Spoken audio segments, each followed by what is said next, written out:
श्री सीता लक्ष्मण भरत शत्रुघ्न हनुमत समेत श्री रामचंद्र परब्रह्मणे नमः। श्री आंजनेय स्वामी की जय। अस्मत् सर्वगुरुभ्यो नमः। जानकी कांत स्मरणे जय जय राम राम। நமஸ்காரம். அசோகவனத்தில் சீதையும் அனுமானும் சம்பாஷித்து கொண்டிருக்கிறார்கள். அப்பொழுது ராமனை பற்றிய செய்தியை கேட்டவுடன் சீதைக்கு ஓரளவு கவலை நீங்கிற்று. ஆனால் ராமன் இன்னும் துயரப்பட்டு கொண்டிருக்கிறார் என்று கேட்டதும் அவளுக்கு துயரம் ஏற்படுகிறது. அதேபோல் அந்த சீதா பிராட்டியானவள் ஒரு தர்மமும் அர்த்தமும் நிறைந்த சொற்களால் அனுமானிடம் சொல்லுகிறாள், வானரா, ராமன் வேறு எதிலும் நினைவு செலுத்தாமல் இருக்கிறார், துயரத்திலேயே ஆழ்ந்திருக்கிறார் என்று நீ சொன்னாயே, அது அமுதத்தில் விஷத்துடிகள் சேர்ந்தாற்போல் இருக்கிறதே. இந்த காலம் என்கிற விஷயமானது மனிதர்களை கயிற்றால் கட்டினது போல் மிகவும் பெரிய செழிப்பு அல்லது மிகவும் பயங்கரமான துன்பம், இந்த மாதிரி பல்வேறு நிலைகளுக்கு இந்த காலமானது மனிதர்களை இழுத்து கொண்டு போகின்றது. வானரோத்தமா, இந்த உயிர் பிராணிகளால் நிச்சயமாக விதியை வெல்ல முடியாது. சோகத்தில் ஆழ்ந்து கிடக்கின்ற லக்ஷ்மணனையும் என்னையும் ராமனையும் பார், இதிலிருந்தே விதியை வெல்ல முடியாது என்பது நிரூபணமாகவில்லையா? கடலில் அலைப்புண்டு கடலில் அலைந்து கொண்டு தத்தளிக்கின்ற ஓடத்தை போன்ற நிலையிலுள்ள ராமன் இந்த சோகக்கடலின் அக்கறையை எப்பொழுது சென்று அடைவார்? ராட்சசர்களை எப்பொழுது கொன்று ராவணனையும் அழித்து இலங்கையை வேருடன் பிடுங்கி நாசம் செய்து எப்போது என் கணவர் என்னை பார்ப்பாரோ? அவரிடம் வேகமாக செயல்பட வேண்டும் என்று நீ சொல்ல வேண்டும். ராவணனால் விதிக்கப்பட்ட ஓராண்டு காலம் முடிவடைகின்ற வரையில்தான் நான் உயிரோடு இருப்பேன். இப்போது 10வது மாதம் நடக்கிறது. இகழத்தக்க ராவணனால் எனக்கு நிர்ணயிக்கப்பட்ட காலக்கெடுவில் மீதி இருப்பது 2 மாதங்கள் மட்டுமே. என்னை திருப்பி அனுப்பி வைக்க வேண்டும் என்று உடன் பிறந்தவனான விபீஷணனால் வலியுறுத்தி சொல்லப்பட்ட போதிலும் கூட அந்த விஷயத்தில் ராவணன் மனத்தை செலுத்தவில்லை. என்னை திருப்பி கொடுப்பது என்பதே ராவணனுக்கு பிடிக்கவில்லை. காலத்தின் வசப்பட்டிருக்கிற ராவணன் யமன் போர்க்கடலில் தன்னை தேடிக்கொண்டிருக்கிறான், எதிர்பார்த்து கொண்டிருக்கிறான். அதாவது காலமானது ராவணனுடைய முடிவை நெருங்கிக் கொண்டிருக்கிறது. அதனால் போர்க்களத்தில் யமன் ராவணனை தேடிக்கொண்டிருக்கிறான், எதிர்பார்த்து தேடிக்கொண்டிருக்கிறான். விபீஷணனுடைய மூத்த பெண்ணின் பெயர் அதலா. அவளுடைய அன்னையால் அனுப்பப்பட்டு இங்கே வந்த அவளால் இந்த தகவல் எனக்கு சொல்லப்பட்டது. விரைவில் என் கணவர் என்னை அடைவார் என்பதில் சந்தேகம் இல்லை. ஏனென்றால் என்னுடைய அந்தராத்மா சுத்தமாக இருக்கிறது. அவரிடமோ ஏராளமான நற்குணங்கள் இருக்கிறது. காரியத்தை செய்து முடிக்க வேண்டும் என்கின்ற துடிப்பும் வீரமும் ஆற்றலும் கொடுமையான செயல்களை செய்யாமல் இருப்பதும் நன்றி மறவாமல் இருத்தலும் பராக்கிரமமும் பிரபாவமும் ராகவனிடத்தில் இருக்கின்றது. ஜனஸ்தானத்தில் சகோதரன் கூட இல்லாமலே தான் மட்டும் தனியாகவே எதிர்த்து நின்று 14,000 அரக்கர்களை கொன்றாரே, அவரை கண்டு கலக்க முடியாத சத்ருவும் யாராவது இருப்பானோ? அவர் துன்பங்களால் கலக்க முடியாதவர். இந்திரனுடைய மகிமையை இந்திராணி அறிந்துள்ளதைப் போல நான் அவருடைய தனிப்பெருமைகளை அறிவேன். வானரா, மகாசூரனாகிய ராமன் என்ற சூரியன் பானக்கூட்டங்கள் என்னும் கிரணங்களால் எதிரிகளான ராட்சசர்கள் என்னும் நீரை முற்றிலுமாக வற்றச் செய்து விடுவார். இப்படியெல்லாம் மனங்கலங்கிய நிலையில் பேசிக்கொண்டிருப்பவளும் ராமனை மனத்தில் கொண்டு அவன் பொருட்டு துக்கத்தால் பரிதவித்து கொண்டிருக்கிறவளும் நீர் நிரம்பிய கண்களை கொண்டவளுமான சீதையை பார்த்து அனுமான் சொல்லுகிறார், என்னிடமிருந்து செய்தியை கேட்டவுடனேயே வானரர் கரடிகள் நிறைந்த மாபெரும் படையை திரட்டி கொண்டு ராகவன் மிக விரைவிலேயே இங்கு வரப்போகிறார். அல்லது அவர் வந்து விடுவிக்கும் வரை காத்து கொண்டிருப்பானேன்? அம்மையே, இந்த துன்பங்களிலிருந்து இப்போதே தங்களை நான் விடுவிக்கின்றேன். குற்றமில்லாதவரே, என்னுடைய முதுகில் ஏறிக்கொள்ளுங்கள். நான் தங்களை முதுகில் ஏற்றிக்கொண்டு கடலை தாண்டி விடுவேன். ராவணன் முதலியவர்களோடு இலங்கை முழுவதையுமே சுமந்து செல்லக்கூடிய சக்தி எனக்கு இருக்கிறது. வேள்வியில் இடப்படுகின்ற அவிசை இந்திரனுக்கு எடுத்துச் செல்லும் அக்னியைப் போல இப்பொழுது பிரஸ்ரவண மலையில் இருக்கின்ற ராமபிரானிடம் மைதிலி, இப்போதே தங்களை சேர்ப்பிக்கின்றேன். மகாவிஷ்ணு அசுரர்களை அழித்து கட்டுவதில் தீவிர முயற்சியுடன் இருப்பதைப் போல லக்ஷ்மணனும் ராமனும் ராவணனை அழிப்பதில் ஊக்கமுள்ளவர்களாக இருப்பதை இப்போதே காணப்போகிறீர்கள். பிரஸ்ரவணகிரி முகட்டில் ஆசிரமத்தில் வாழ்ந்து கொண்டிருப்பவரும் மிகவும் பலம் பொருந்தியவரும் தங்களை கண்டுவிடுவோம் என்ற நம்பிக்கையுடன் தேவலோகத்தில் விளங்கும் இந்திரனைப் போல விளங்குபவருமான ராமனை தாங்கள் காணப்போகிறீர்கள். தேவி, மங்களமானவரே, என்னுடைய முதுகில் ஏறிக்கொள்ளுங்கள். என்னுடைய சொற்களை நிராகரிக்க வேண்டாம். சந்திரனோடு கூடியிருப்பதை விருப்பப்பட்டு இருக்கும் ரோகிணியைப் போல ராமனுடன் இணைந்து விடுவதற்கு ஆசைப்பட்டு விடுங்கள். நான் ஸ்ரீராமனை பார்க்க வேண்டும் என்று நீங்கள் சொன்னால் போதும், உடனேயே ராமனிடம் போய்விடலாம். தாங்கள் என் முதுகில் ஏறிக்கொண்டு ஆகாய வழியாக பெரும் கடலை கடந்து விடலாம். அனுமானின் வேகத்தையும் செயல் துடிப்பையும் காட்டுகின்ற சொற்கள் இது என்று பெரியோர்கள் எல்லாம் சொல்லுகிறார்கள்.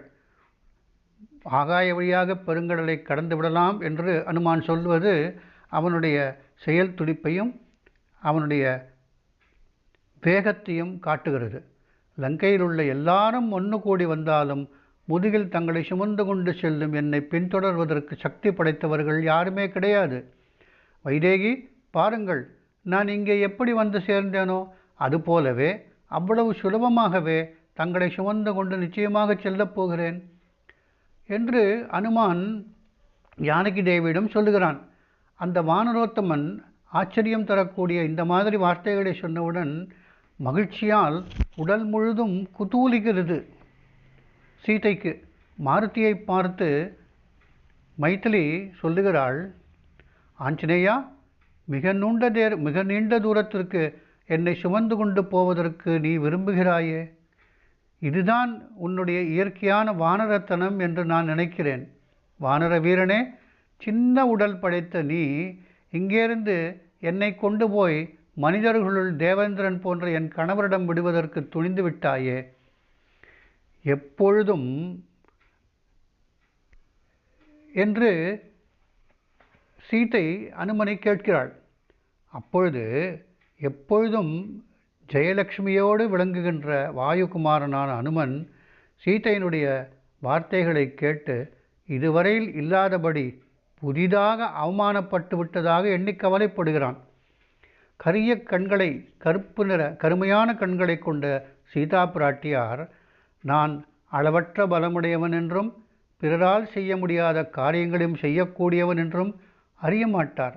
அதனால்தான் என்னுடைய ஆற்றல் குறித்து சந்தேகப்படுகிறார்.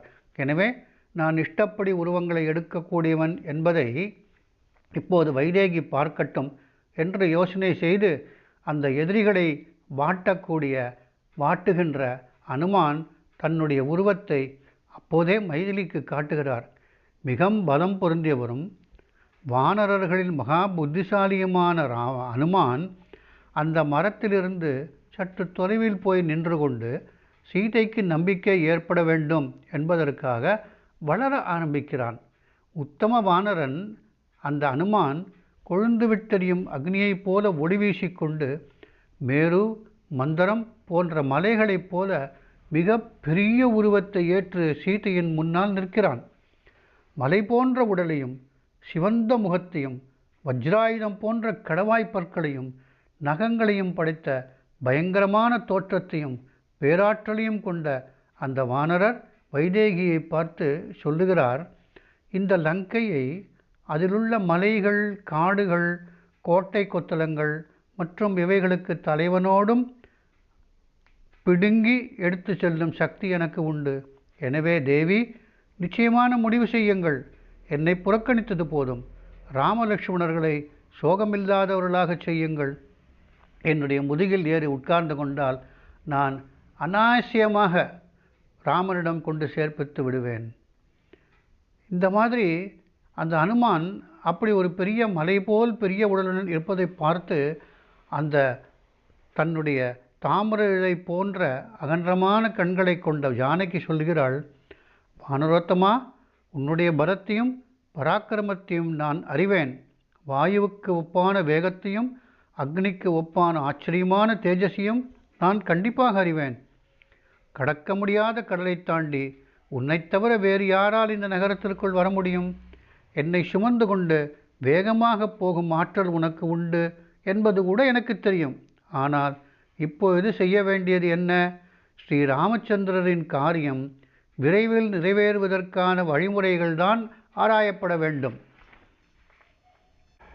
வானர சிரேஷ்டனே, உன்னோடு நான் செல்வது என்பது பொருத்தமில்லாத செயல். காற்றைப் போல கடுகிச் செல்லும் உன்னுடைய வேகம் என்னை மயக்கமுடைய செய்துவிடும். கடலுக்கு மேலே ஆகாயத்தில் வேகமாக செல்லும்போது நான் உன்னுடைய முதுகிலிருந்து பயத்தால் நடுங்கி கீழே விழுந்துவிடக்கூடும் அல்லவா? திமிங்கிலம், முதலை, மீன்கள் நிறைந்த இந்த கடலில் விழுந்த நான் நினைவிழந்து சீக்கிரத்திலேயே அந்த நீரில் வாழும் பிராணிகளுக்கு நல்ல உணவாகி விடுவேன். நான் உன்னுடன் கூட செல்வதற்கு உடன்பட மாட்டேன். ஒரு பெண்ணை சுமந்து கொண்டு செல்லும் உன்மேலும் சந்தேகம் ஏற்படும் என்பது நிச்சயம். நான் சுமந்து செல்லப்படுவதை பார்த்ததும் தீயவனான ராவணனால் அனுப்பப்பட்ட பயங்கரமான ஆற்றலுடைய ராட்சசர்கள் நம்மை பின்தொடர்ந்து வருவார்கள். பெண்ணாகிய என்னை காப்பதற்காக எடுத்துச் செல்லும் உன்னை சந்தேகித்து சூலம், உலக்கை இவற்றை தாங்கிய சூரர்கள் உன்னை சூழ்ந்து கொள்வார்கள். ஆகாயத்தில் ஆயுதங்களோடு பல ராட்சசர்கள். நீயோ ஆயுதமில்லாதவன். அவர்களோடு எதிர்த்து நின்று என்னையும் காப்பாற்றுவதற்கு உன்னால் எப்படி முடியும்? கொடூரமான செயல்களை செய்யும் அந்த ராட்சசர்களோடு நீ போர் புரியும் போது பயத்தால் பீடிக்கப்பட்டு நான் உன்னுடைய முதுகிலிருந்து கீழே விழுந்துவிடக்கூடும் இல்லையா? அத்தோடு அந்த ராட்சசர்கள் பலம் கொண்டவர்கள், பெரிய உருவம் படைத்தவர்கள், பயங்கரமானவர்கள். அவர்கள் ஏதோ ஒரு விதமாக உன்னை ஜெயித்து விடலாம். அல்லது சண்டை போட்டு கொண்டிருக்கும் போது உன்னுடைய கவனம் வேறிடத்தில் இருக்கும் சமயத்தில் நான் கீழே விழுந்து விட்டேன். ஆனால் பாவிகளான ராட்சசர்கள் என்னை கைப்பற்றி கொண்டு போய்விடுவார்களே. உன் கையிலிருந்து என்னை இழுத்துச் செல்வார்கள். ஏன், கொல்லக்கூட செய்வார்கள். அப்படியெல்லாம் நடப்பதற்கு விட்டுவிடுவேனா என்று நீ கேட்காதே. யுத்தத்தில் வெற்றி தோல்வியை முன்கூட்டியே நிர்ணயம் செய்ய முடியாது என்பது தெரிந்த விஷயம்தானே. சரி, ராட்சசர்கள் விரட்டி துன்புறுத்தும் போது நானே உயிரை விட்டுவிடக்கூடும். அப்படி நேர்ந்து விட்டால் உன்னுடைய முயற்சி பலனில்லாமல் போய்விடுமே. எல்லா அரக்கர்களையும் கொல்வதற்கு நீ ஒருவனே போதும். ஆனால் உன்னால் ராட்சசர்கள் கொல்லப்பட்டால், பூண்டோடு அழிந்து போய்விட்டால் அது ராகவனுடைய பெரும் புகழுக்கு இழுக்காயிற்றே. அது மட்டுமா, என்னை அரக்கர்கள் சூழ்ந்து கொண்டு வானரர்களும் ராமலட்சுமணர்களும் அறியாத ஒரு இடத்தில் மறைத்து வைப்பார்கள். அல்லது அந்த மாதிரி மறைத்து விட்டால் எனக்காக ஆரம்பிக்கப்பட்ட உன்னுடைய இந்த பெரும் முயற்சி வீணாகி போய்விடுமே. ஆகவே உன்னுடன் கூட ஸ்ரீராமன் இங்கே வருவதுதான் சிறப்பானது. விஷால மனம் படைத்த ராமனுடைய அவருடைய சகோதரர்களுடைய அதுபோன்ற அரசகுலத்தினுடைய வாழ்வு என்னை நம்பி இருக்கிறது. என்னை பற்றிய நம்பிக்கை இழந்தால் மீளா துயரத்தில் அல்லல்பட்டு அவ்விருவரும் எல்லா வானரர்களும் கரடிகளும் உயிரை விட்டு விடுவார்கள். வானரனே, பர்த்தாவிடம் இருக்கின்ற பக்தியினால் சொல்லுகிறேன், ராமபிரானைத் தவிர வேறொரு ஆண்மகனின் உடலை கூட நான் தொடமாட்டேன். ராவணன் என்னை கதற பலவந்தமாக என்னை தொட்டு தூக்கி கொண்டு வந்தான். காப்பாற்றுவதற்கு அப்பொழுது என் அருகில் யாரும் இல்லாமல் இருந்ததால் நான் தனியாக இருந்தேன். கணவர் வேறு அருகிலே இல்லை. வேறு வழியில்லை. கற்பு விரதம் உடையவள்தான் என்றாலும் நான் வேறு என்ன செய்திருக்க முடியும்? ராமன் இங்கே வந்து 10 தலை ராவணனை அவனது உறவினர்களுடன் கொன்று என்னை இங்கிருந்து அழைத்துச் சென்றால் அதுதான் அவருக்கு அழகு. அவரால் ராவணனை வெற்றி கொள்ள முடியுமா என்கின்ற சந்தேகம் எனக்கு கிடையாது. ஏனென்றால் போர்க்களத்தில் எதிரிகளை வாட்டி எடுக்கும் அவருடைய எல்லையற்ற பராக்கிரமம் பற்றி நான் கேள்விப்பட்டிருக்கிறேன், கண்களாலும் பார்த்திருக்கிறேன். யுத்தத்தில் தேவர்கள், கந்தர்வர்கள், நாகர்கள், ராட்சசர்கள் யாருமே அவருக்கு ஈடானவர்கள் கிடையாது. கொழுந்து விட்டெறியும் நெருப்போடு காற்று சேர்ந்தது போல மிகவும் பலம் பொருந்தியவரும், தேவேந்திரனுக்கு நிகரான போர்த்திறம் கொண்டவரும், அற்புதமான வில்லை கொண்டவருமான அவர் லக்குவனோடு போர்க்களத்தில் நின்றால் அவருடைய வேகத்தை யாரால் தான் தாங்கிக் கொள்ள முடியும்? யாராலும் முடியாது என்று அர்த்தம். வானரத் தலைவா, அம்புகள் என்னும் கிரணங்களைக் கொண்ட பிரளயகால சூரியனைப் போன்றவரும், போரில் நாசத்தை விளைவிப்பவரும், மதம் கொண்ட திக்கஜத்தைப் போல் உறுதியானவருமான அவர் லக்ஷ்மணனோடு கூட போர்க்களத்தில் நின்றால் யாரால் எதிர் நிற்க முடியும்? வெகு விரைவில் சேனைகளோடும் லக்குவனோடும் என் கணவரை இங்கே அழைத்து கொண்டு வா. வெகு காலமாக ராமனை நினைத்து நினைத்து துயரத்தால் கசக்கி பிழியப்பட்டு கொள்ள என்னை மனமகிழ்ச்சி உடையவளாகச் செய்வாயாக என்று சீத்தை அனுமானிடம் சொல்லுகிறார். தொடர்ந்து அனுமான் மேலும் சில செய்திகளை பிராட்டியாரிடம் தெரிவிக்கிறார். அதைத் தொடர்ந்து அனுமானுக்கு ஸ்ரீராமனிடம் சேர்க்க வேண்டிய செய்தியை தெரிவித்து அனுமானை அனுப்பி வைக்கிறாள் சீதை. இதற்கிடையே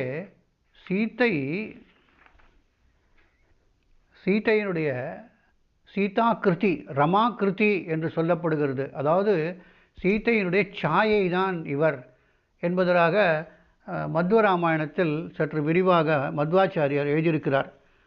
இடையில் அதை பார்ப்பதற்கு முயற்சி செய்வோம். அது வால்மீகி அவ்வாறு எழுதியதாக எங்கும் தெரியவில்லை. மற்ற ராமாயணங்களில் சில இடங்களில் வருகிறது. மகாபாரத தாத்பரிய நிர்ணயத்தில் மத்வாச்சாரியார் அதை பற்றி எழுதியிருக்கிறார். அதனுடைய வியாக்கியானங்களில் அது காணப்படுகிறது. அதை சற்று கவனிப்போம். நடுவிலே தொடர்ந்து இந்த சுந்தரகாண்ட நிகழ்ச்சி தடைப்படாமல் இருப்பதற்காக லங்கா தகனம் முடிந்து அனுமான் அங்கதனோடு கூட கிஷ்கிந்தை திரும்பி மதுவனத்தில் புகுந்து அவர்கள் மதுவனத்தை துவம்சம் செய்து பிறகு ஸ்ரீராமரிடம் சென்று செய்தியை சொல்வதை வரைக்கும் நாம் அனுபவித்துவிட்டு இது வர்ணனைகளோடு கூட பார்த்து கொண்டிருக்கின்றோம். அது இல்லாமல் கதையாக மறுபடியும் இந்த சுந்தரகாண்டத்தை ஒரு சிறிய தொடராக பார்த்துவிட்டு இந்த சீதா பிராட்டி எப்படி ரமாகிருதி என்று சொல்லப்படுகிறார் என்பதை கடைசியில் பார்க்கலாம் என்று ஒரு உத்தேசம். ஸ்ரீ சீதா லக்ஷ்மண பரத சத்ருக்ன ஹனுமத் சமேத ஸ்ரீ ராமச்சந்திர பரபிரம்மணே நமः. श्री आंजनेय स्वामी की जय. जानकी कांत स्मरणे जय जय राम राम.